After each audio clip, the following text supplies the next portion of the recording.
Fear is not my future. We basically sang that song at the end, and that's the title of my sermon.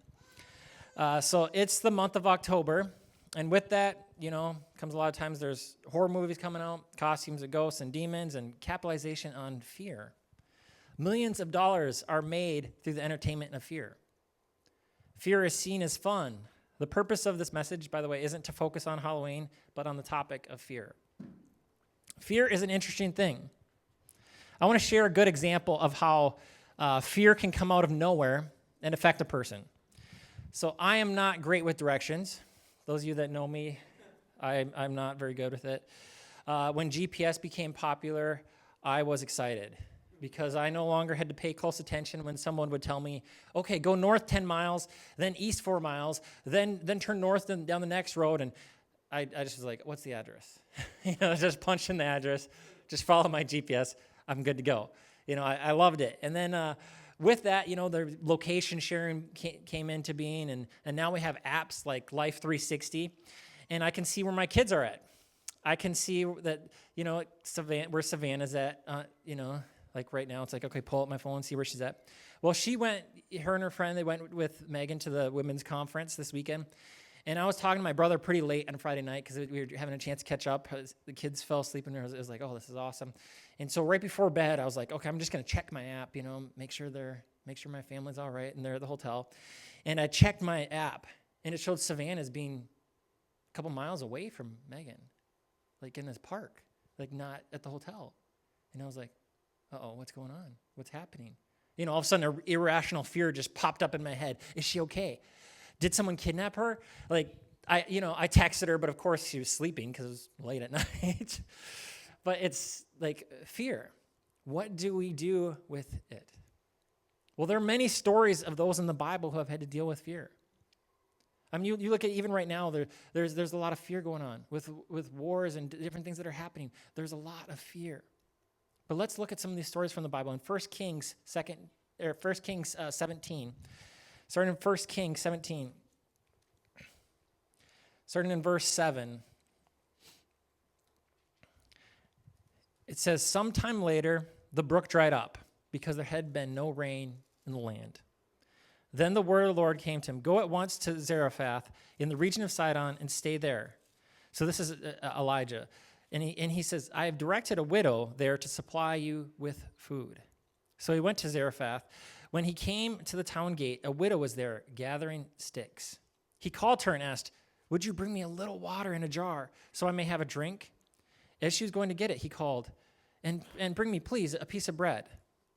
As surely as the Lord your God lives, she replied, I don't have any bread, only a handful of flour in a jar and a little olive oil in a jug. I'm gathering a few sticks to take home and make a meal for myself and my son that we may eat it and die. Elijah said to her, don't be afraid.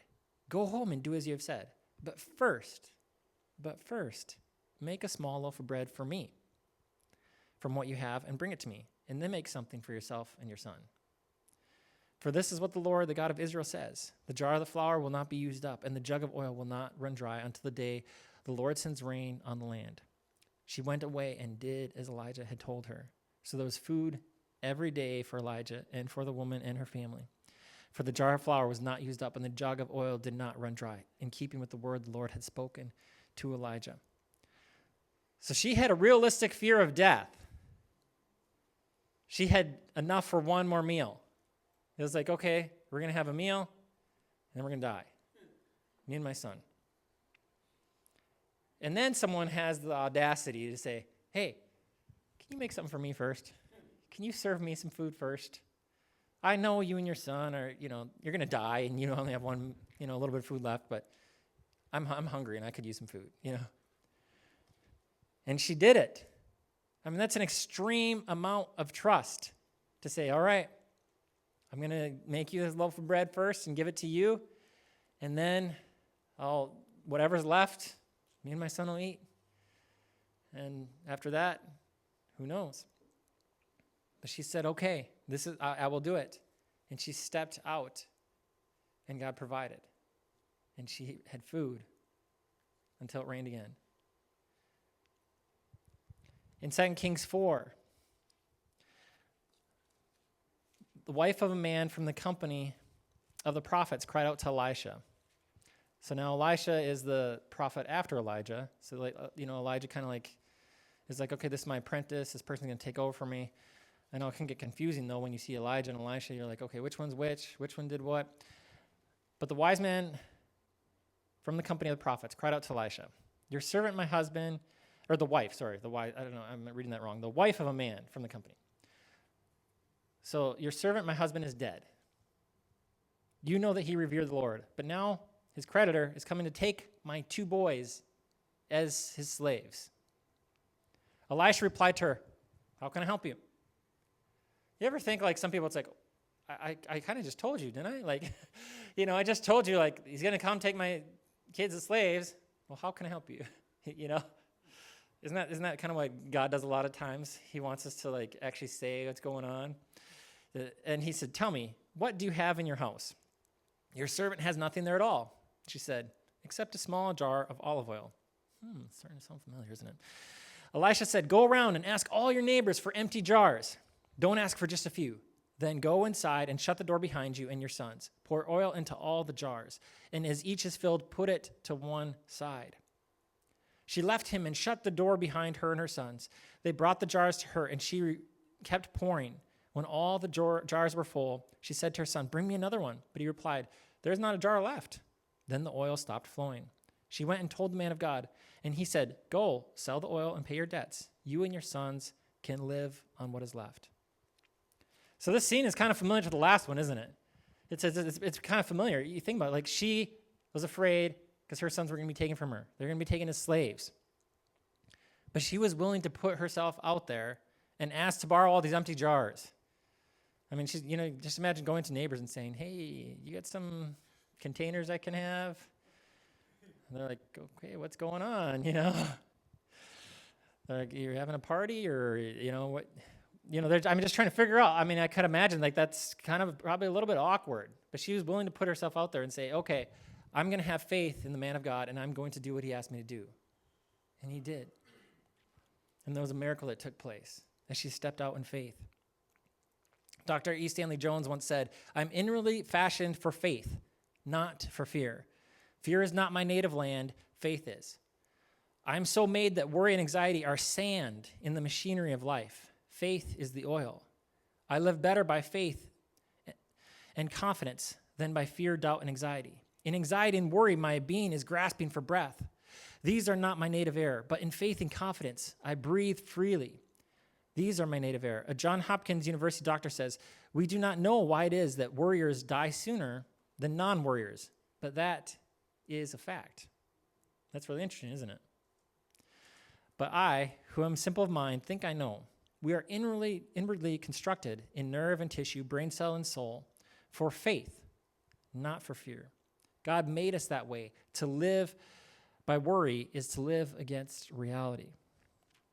Then in 1 Samuel 21:10, it says that day, David fled from Saul, went to Achish, king of Gath. But the servants of Achish said to him, isn't this David, the king of the land? Isn't he the one they sing about in their dances? Saul has slain his thousands and David his tens of thousands. David took these words to heart and was very much afraid. So he pretended to be insane in their presence.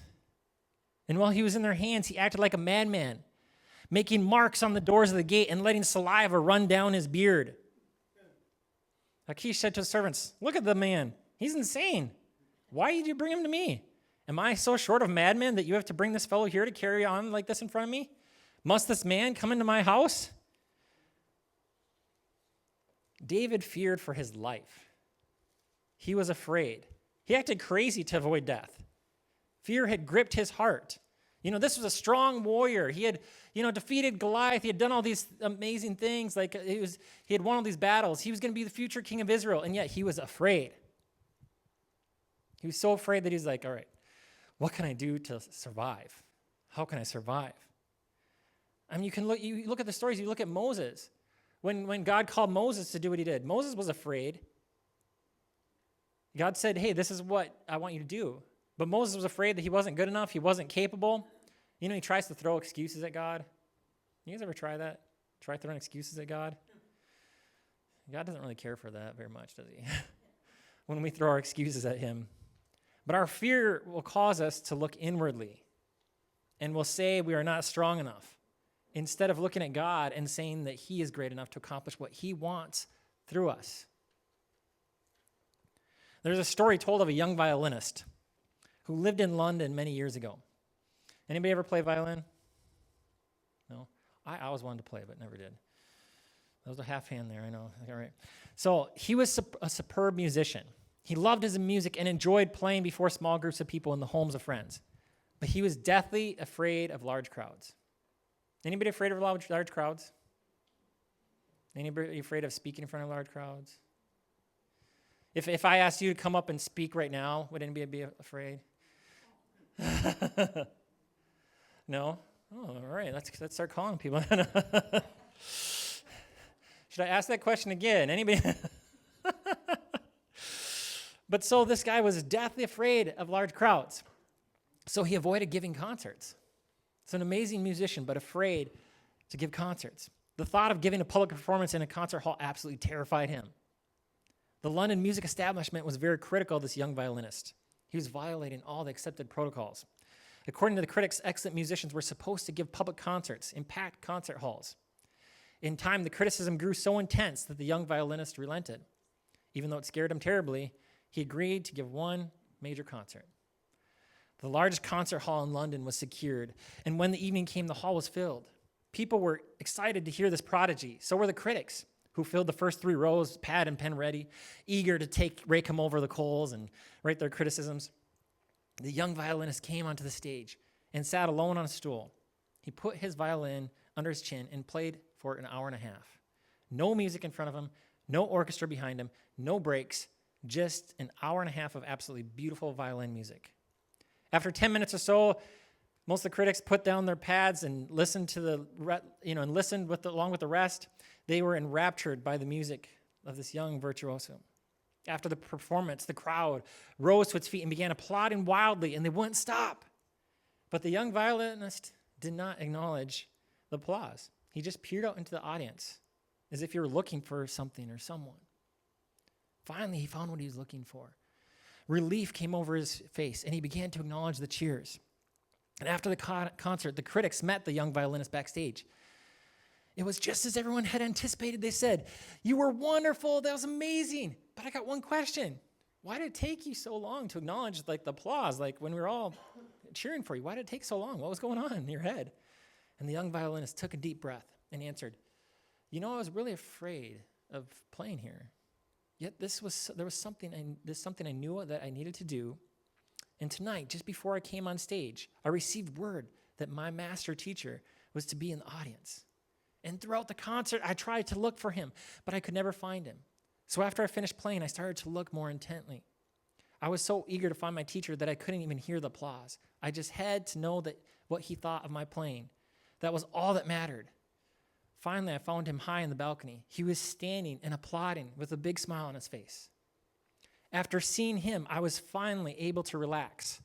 I said to myself, if the master is pleased with what I've done, then everything else is okay." Are you living your life for the crowd, for the applause? Or are you living your life for God, for the master? That God would say to you, "Well done, good and faithful servant." There's one other story I want to look at is the story of Gideon in Judges 6. The story of Gideon. So starting in verse 1, it says, "Again, the Israelites did evil in the eyes of the Lord. And for 7 years, he gave them to the hands of the Midianites. Because the power of Midian was so oppressive, the Israelites prepared shelters for themselves in mountain clefts, caves, and strongholds. Whenever they planted their crops, the Midianites, Amalekites, and other eastern peoples invaded the country. They camped on the land and ruined the crops all the way to Gaza and did not spare a living thing for Israel, neither sheep nor cattle nor donkeys. They camped with their livestock and their tents like swarms of locusts. It was impossible to count the men and their camels. They invaded the land to ravage it. Midian so impoverished the Israelites that they cried out to the Lord for help." And it's interesting how sometimes it's when we go through the hardest times that we cry out to the Lord, right? Sometimes we live our life and we're just like, okay, my life is fine, I'm doing all right. And then things fall apart, and you're like, God, help. And that's what they did here. That's what they did. They're like, okay, they were planting. It's like every time they planted, they worked so hard. I mean, could you imagine that? You work so hard to get, and it's like harvest time, and then they just come and destroy it all and take it all. And I mean, could you imagine the pain and the anger and just the what you would go through when that happened? You're like, oh, are you kidding me? And then the Israelites, when they cried out to the Lord, he sent them a prophet who said, this is what the Lord, the God of Israel, says. I brought you up out of Egypt, out of the land of slavery. I snatched you from the power of Egypt and from the hand of all your oppressors. I drove them from before you and gave you their land. I said to you, I am the Lord your God. Do not worship the gods of the Amorites in whose land you live. But you have not listened to me. The angel of the Lord came and sat down under the oak in Oprah that belonged to, okay, I'm not going to skip some of these words here just to not embarrass myself too much. I know, you guys never do that, right?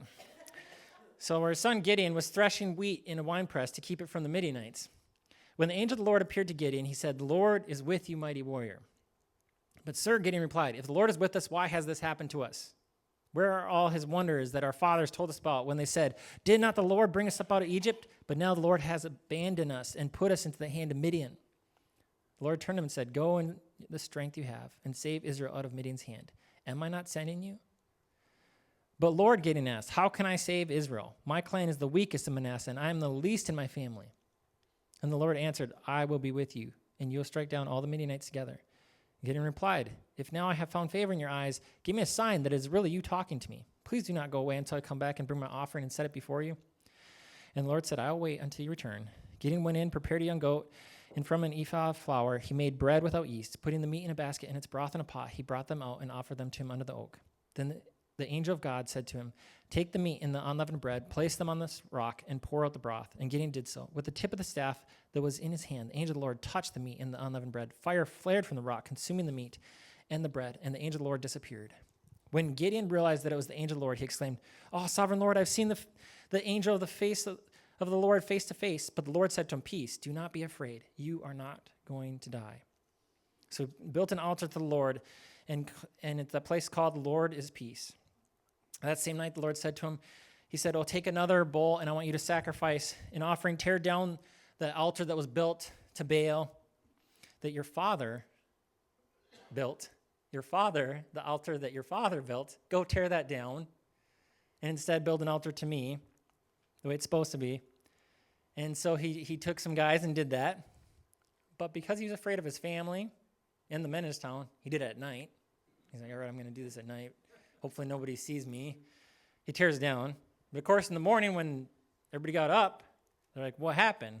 The Baal's altar was demolished and the Asherah pole and all this stuff. What happened? Who did this? They investigated and found out it was Gideon. And they demanded of his dad, bring out your son. He must die because he has broken down this altar. But his dad replied to the hostile crowd around him, are you going to plead Baal's cause? This is really wise of his dad to do this. Are you trying to save him? Whoever fights for him shall be put to death by morning. If Baal really is a god, he can defend himself when someone breaks down his altar. Ooh. Well, they're fighting words right there. So that day they called Gideon Jerubbaal, saying, let Baal contend with him because he broke down Baal's altar. And so this is where he started. He was like, all right, I'm going to start obeying God, even though I'm kind of scared to do this. Gideon says, I'm going to continue to do this. And, it says that the Spirit of the Lord came upon Gideon and called him to arms. And he said to God, if you want me to save Israel, you wanted me to do this. This is something you promised. And, this is where the famous line where he throws out this fleece where he says, all right, if the fleece is wet tomorrow and the ground is dry, then I'll believe you. And that happened. Then he's like, okay, if the fleece is dry and the ground is wet, then I'll believe you. This isn't a prescription as far as like what we should be doing, just so you know. Like, This isn't like, I should do exactly what Gideon does. This is the way to do it. I know it's hard because a lot of times we hear that and we're like, oh, that sounds like a great idea. Can I do that, God? It'd be so much easier. Can I just throw something on the ground and like say, all right, God, if it's wet, you want me to do this. If it's dry, you want, sometimes wouldn't that be nice, right? It's like, all right, let's make it nice and simple. So that happened, but then he got called to go to war. And it's interesting because the Lord said to him, just like as the cartoon we watched, the Lord said to Gideon, you got too many people. You got too many people. And some people say that the reason why God did this was because he asked for the fleece, and he was like, all right, you want that fleece, then you're going to have to do it my way. But it's kind of interesting thought on that. But when, he kept saying, too many people, too many people. You have too many people. And, when you're going into battle, that's usually not what you're thinking. You're thinking, I want as many people as possible. I'm sure I can find some job for them. I can find something for them. But he said, no, there's too many. And so then he finally said, all right, you got, like, get in, you can have 300. Like, he narrowed it down to 300 people. I mean, that takes in a ridiculous amount of trust. You're like, all right, God, what kind of weapons do you got for us? It's like, can you go in the modern world and bring us some, machine guns and back to the ancient times, and then I can do this 300 men. It's like, no, that's not what he said at all. And again, Gideon was obviously afraid. He's like, again, he's afraid. And so the Lord said to him, he said, well, why don't you go down to the camp? If you are afraid, go down. Like in verse 10, it says, if you're afraid to attack, go down to the camp with your servant Purah and listen to what they're saying. And so he did that. He went down and listened to them. And he arrived, and the guy just said, I just had a dream. And a round loaf of barley bread came tumbling to the Midianite camp. It struck the tent with such force that the tent overturned and collapsed. His friend responded, this can be nothing other than the sword of Gideon. God has given the Midianites and the whole camp into his hands. So Gideon heard the dream and its interpretation. He worshiped God. He returned to the camp of Israel and called out, get up. The Lord has given the Midianite camp into your hands. How many of you know sometimes you just need that encouraging word in life? Sometimes it's like you're down, or you're like, all right, God, I just need something. I just need a little bit of encouragement. I just need something, and then I can do this. And so then he divided the men. He had them, get their trumpets together, empty jars with torches inside. And he said, follow me. When we get to the edge of the camp, do what I say. Blow your trumpets and shout for the Lord and Gideon, and then break the jars. And so then it caused panic amongst the army when that happened. And they ran, crying out as they fled. Like, it was an amazing victory that happened. It's interesting, though, because Gideon, he had dealt with a lot of fear. He lived in fear of his family. He lived in fear of the men in the town. He was afraid to go and attack.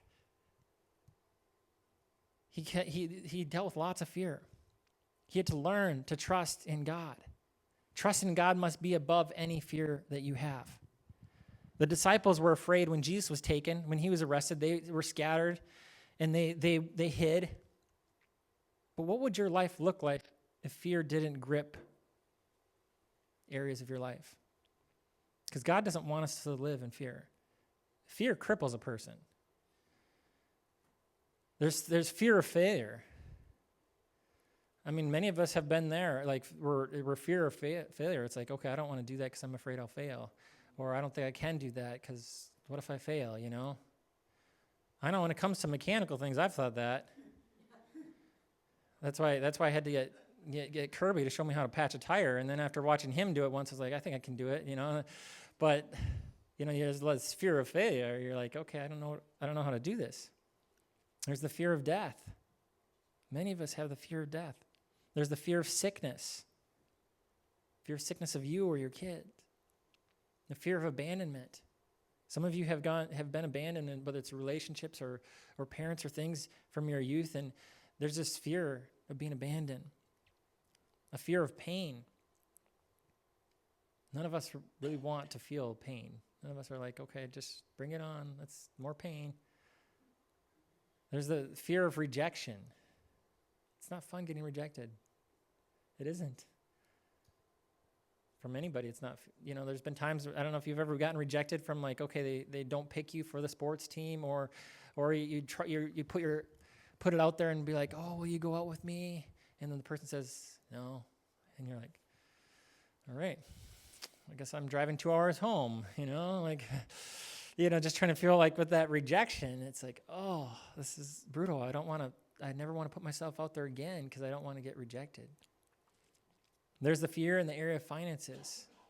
With everything that goes on, there's constant fear where it's like, okay, am I going to have enough to make it? Am I going to be able to retire?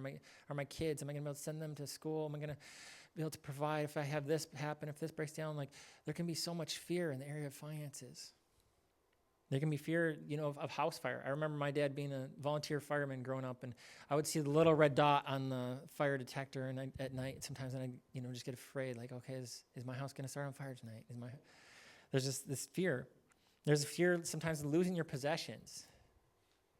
For the amount of times that we've flown and traveled, I'm amazed that we never lost a piece of luggage. It's phenomenal. But there's like a lot of times we have a fear of losing possessions, even if it's something small. There's fear of losing your support system. How many of you know that like there's certain people that it's like, okay, I need them in my life. I talk to them every week or talk to them on a regular basis. Like if they're not there, what am I going to do? How am I going to survive without that support system? Well, I want to give you a few takeaways from this. Is that fear looks at the worst possibility, but faith looks at the best. Don't allow fear to just mess with your mind and put you in circles of imagining the worst possibility all the time. That will not bring you to where God wants you to go. Begin to step out in faith and think about like, okay, what's the best scenario that God has in this situation? Number 2, fear is overcome through trust in God. You look at these stories of these people that dealt with fear. They had to trust in God. They had to. And it wasn't like, okay, we're going to do this and then trust in God. No, it's like first you take the step and then God will provide. But you have to take that step. You can't say, okay, God, I'll trust you, but first, drop $1 million in my bank account. First make sure, my kids do all right and they graduate and this has happened. God, I'll trust you, but first do this. It's like, no. You got to trust first. Just like that widow. First, make me some bread. Then I'll provide. We have to trust first. That's scary, right? Sometimes like that it's like, okay, we're supposed to have faith and not fear, but it's like trust sometimes brings about fear. Because a lot of times we have trust issues with people, with everybody, and even with God. Like there can be trust issue where it's like, okay, but I know I have to take the step to trust God. If I want to have faith, I have to trust him. I have to take that step and say, okay, God, I'm going to trust you. I'm going to trust you. And number 3, miracles happen when we step out in faith and follow after God. That's when the miracle happens. Miracles happen when we step out in faith. And it's amazing. The miracles that will happen will be amazing. But you have to step out in that place. I know it's hard because, I don't know about you, but sometimes it's fun to be comfortable, right? It's fun to just lay on the couch and just relax and just be comfortable. And sometimes in life, we like to sit in comfort. We like to, all right, God, can I be in comfort 24/7? But that's not the best place to be, is it? Because the place where you're going to make an impact on people's lives is when you're at a place of faith, when you're at a place sometimes of discomfort. Trusting God isn't always the most comfortable thing. Yes, he'll give you peace, but it doesn't mean that like everything that you do is just going to be like comfortable, just going to be like exciting.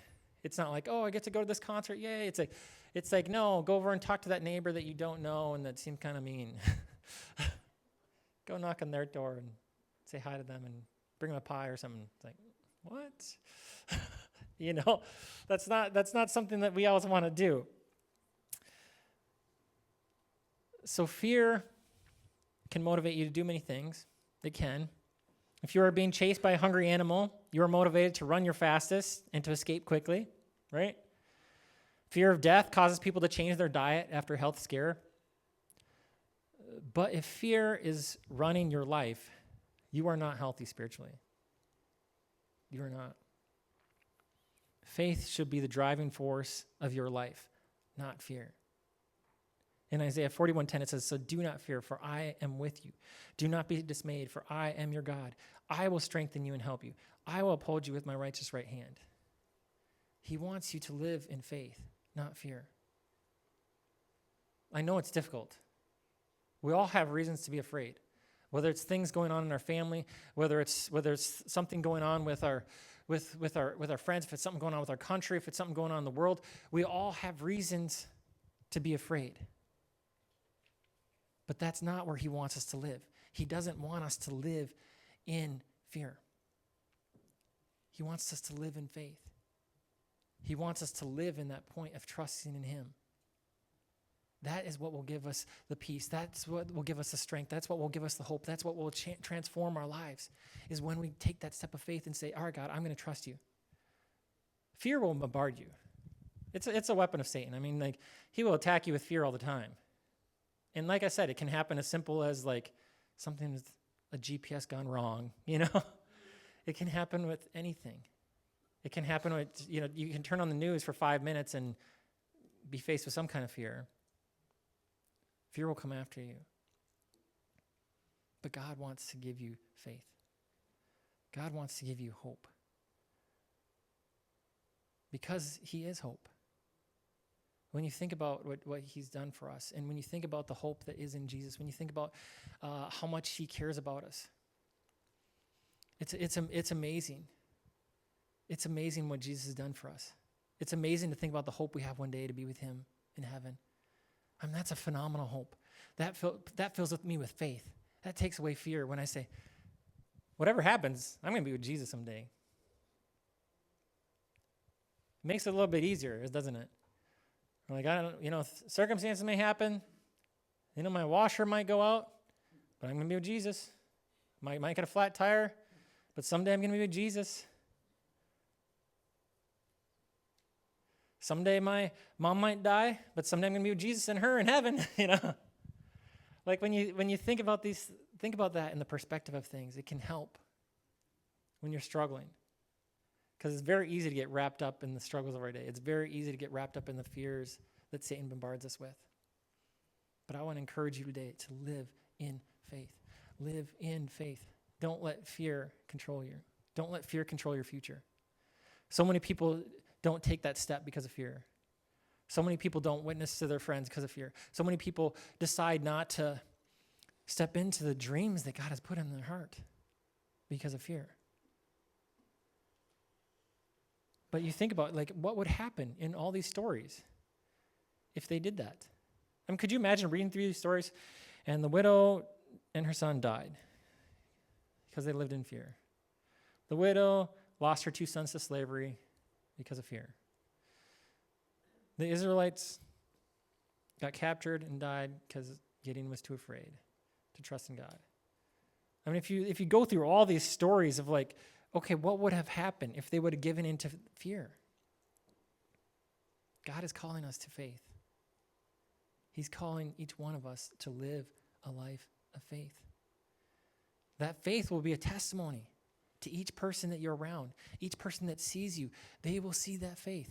They will understand, hey, you're still going through life. You're still going through difficult things in life just like anybody else. But you're living by faith. You're living in trusting God. So we're going to pray. And I just am praying that God puts in you faith and not fear. Jesus, I pray for each person here. I pray that they would be filled with your presence, that they would be filled with faith today, that all fear would be gone. That the fear of the future, the fear of pain, the fear of death, all these different fears that we have, that it would be put aside and we would just have trust and faith in you. That we would have a complete and total peace because of your presence, because of who you are, Jesus. Jesus, thank you so much for your love for us. Thank you so much that you care about us. Thank you so much that you watch out for us. Thank you so much that we can rely upon your word, that you've given us this word, that we can read, we can study, we can dwell upon, that you've given us access to be able to pray to you and listen to you, speak to us. I pray that we would continue to rely upon you, that when fear comes pushing in, that we would push it out and quote your scripture, the perfect love casts out all fear, that we would begin to spend time just in worship to you. We would push away those things that would make us be afraid and instead be filled with faith. That each person here would be filled with faith to overflowing, and that would spread faster than any kind of fear could spread. We know that a lot of times fear can spread quickly, but we know that your faith can spread even quicker. And I pray that we would have that faith today. Jesus, do what only you can do. Thank you for your presence. In Jesus' name, amen.